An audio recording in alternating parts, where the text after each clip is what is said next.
Ito yung diagram natin guys ay start, stop, jog with motor. Ito yung stop push button natin. Ito yung start. Ito yung jog. Ito yung line 1, line 2 natin. Ngayon, paglagyan natin to ng kuryente, ang line 1 at saka line 2, pag pindutin natin tong jog, itong push button na to pupunta dito. Bali, ang kuryente ngayon dadaan dito. Tatakbo ngayon ang magnetic contactor natin. Ngayon, pag bitawan mo guys, babalik siya sa ganyang position. So, mamamatay yung motor natin. Kasi ang kuryente hanggang dito lang. Ito yung sa jog natin guys. Ngayon, ito naman sa start natin. Pag i-start natin itong push button, ang kuryente dadaan dito.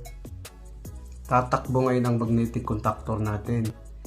Pagtakbo ng magnetic contactor natin, i-close to ng magnetic contactor natin. Pag bitawan mo itong push button na start, babalik siya sa ganyang position.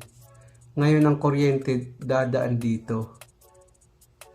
Gagana ngayon ang magnetic contactor natin. Still pa rin gagana ang magnetic contactor natin. Pag i-stop natin to, mamamatay ang magnetic contactor natin, mag-open to. Pag bitawan mo sa stop, babalik sa ganong position, mag-open to, ang kuryente hanggang dito lang. Ganon ang procedure ng operation nito guys. Ito naman yung sa power circuit natin guys, kung saan nakakabit yung motor. Ito yung symbols ng circuit breaker natin. Ito yung normally open na contact ng magnetic contactor contact natin. Ito yung symbols ng overload. Pag mag-activate yung control guys, pag gumana yung magnetic contactor natin, magpo-close ito. Pag close nito ngayon, tatakbo ang kuryente dito. Gagana ngayon ang 3-phase motor natin. Pag mamamatay yung magnetic contactor natin, mag-open to, mamamatay din ang 3-phase motor natin dahil ang kuryente hanggang dito lang. Putol na dito. Ganun lang ka-simple ang procedure nito guys, ang sa power circuit connection natin. Ngayon, proceed tayo ngayon sa actual wiring. Kung paano natin ikabit ang sa control circuit at saka itong sa power circuit. Ang i-actual wiring pala natin ngayon guys, yung tinatawag na start, stop, jog with motor. Bago natin umpisahan ang wiring, alamin muna natin yung device na ating gagamitin. Ito yung stop push button natin. Ito na siya. Ito naman yung start push button natin. Ito na siya. Ito naman yung jog push button natin. Ito na siya. Ito naman yung magnetic contactor natin. Ito na siya. Ito yung A1, A2. Dito makikita. Ito naman yung 3-phase power supply natin. Bago tayo mag-wiring guys, lagi po nating tatandaan na always nakapatay itong circuit breaker. Ngayon, umpisahan na natin ang wiring. Ang una nating wawiringan, line 1 papunta ngayon sa stop push button natin. Galing dito, papunta ngayon dito.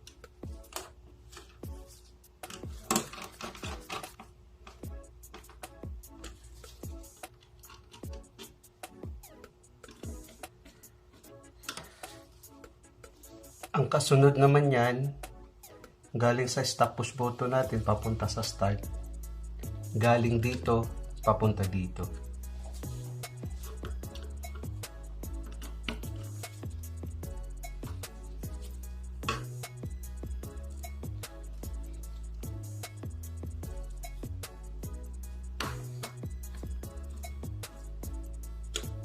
Ang kasunod naman yan, galing sa start push button, papunta ngayon sa normally open ng magnetic contactor natin. So galing dito, papunta dito.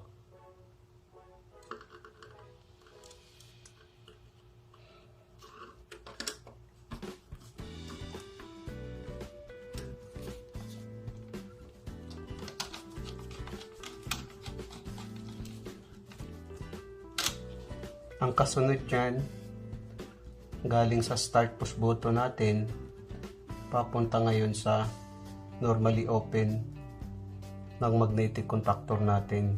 So galing dito papunta ngayon dito.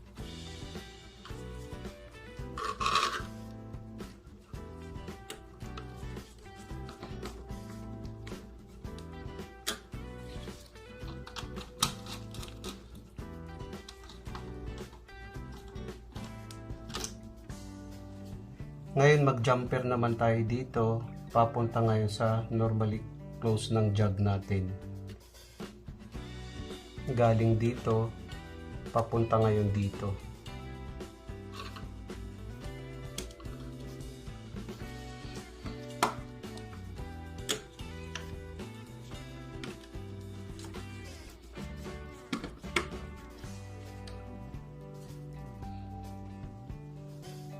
Ang kasunod naman yan, lusot dito sa kabila, papunta sa iwan ng magnetic contactor natin.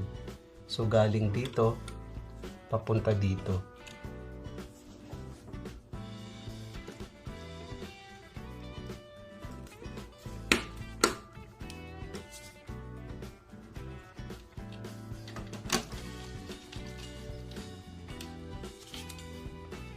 Mag-jumper naman tayo dito sa normally open ng magnetic contactor, papunta ngayon dito sa normally open ng jug. So galing dito, papunta ngayon dito.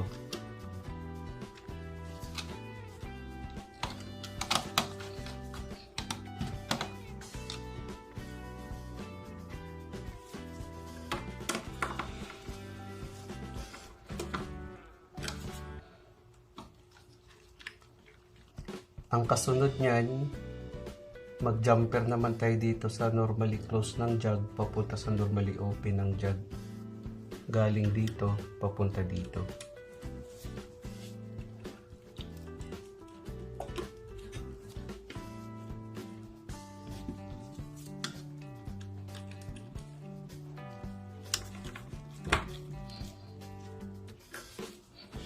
Ang kasunod naman yan guys, galing sa line to or neutral papunta sa overload natin. So galing dito papunta ngayon dito.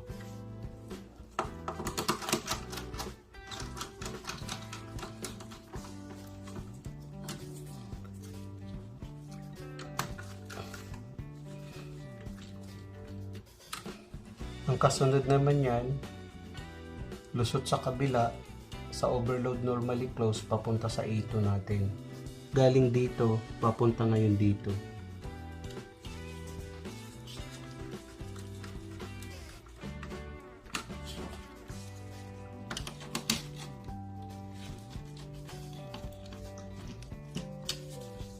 Ngayon guys, tapos na tayo sa motor control.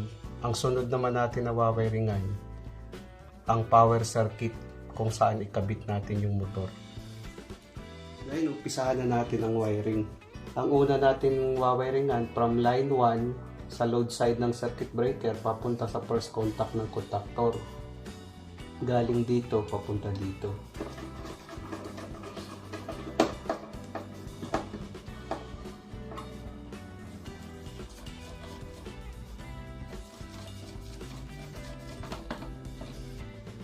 Lagi po nating tatandaan na kapatay itong circuit breaker natin bago tayo mag-perform ng actual wiring. Ang kasunod naman yan, sa line 2 load side ng circuit breaker natin papunta sa second contact. Galing dito, papunta dito.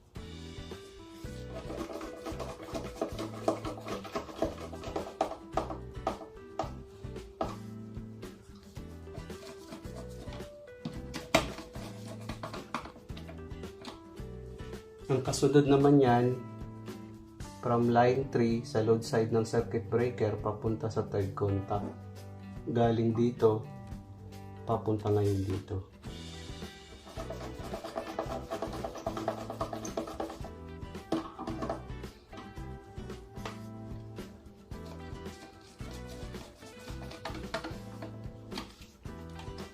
Ang kasunod naman yan, sa baba ng overload, ikabit natin yung 3-phase motor. Ang una nating ikabit ang U papunta sa first contact ng overload sa baba.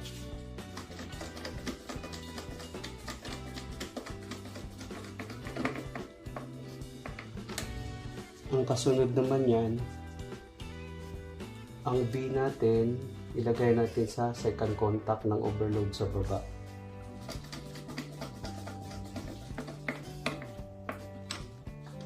Ang kasunod naman yan, ang W natin, ilagay natin sa third contact ng overload sa baba.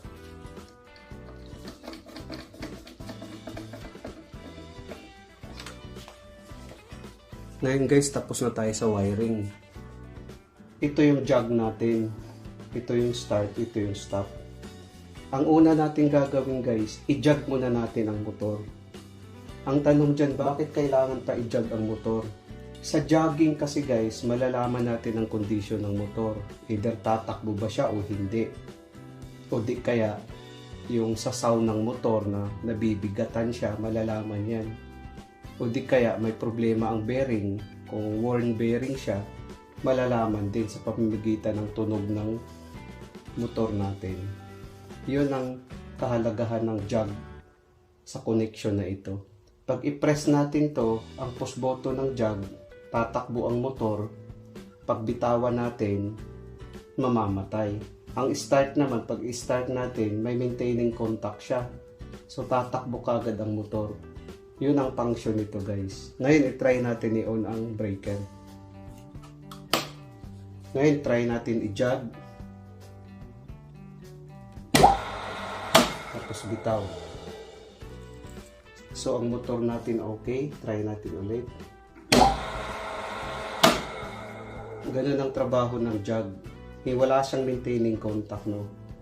So, ibig sabihin na ang tunog ng motor natin ay okay, no? Ngayon, try natin pindutin ang start push button. Pag start push button guys, tuloy-tuloy na natatakbo ang motor. Try natin. Yan. Tuloy-tuloy nang tumatakbo ang motor.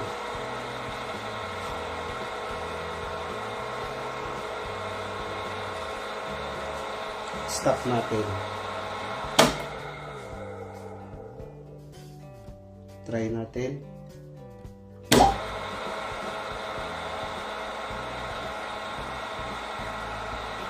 Ngayon, pag i-jog mo naman ito, nakatakbo ang motor, pwede rin. Pag pindutin natin ito ng half, mamamatay ang motor. Pag i-press natin ng full press, tatakbo ang motor. Try natin.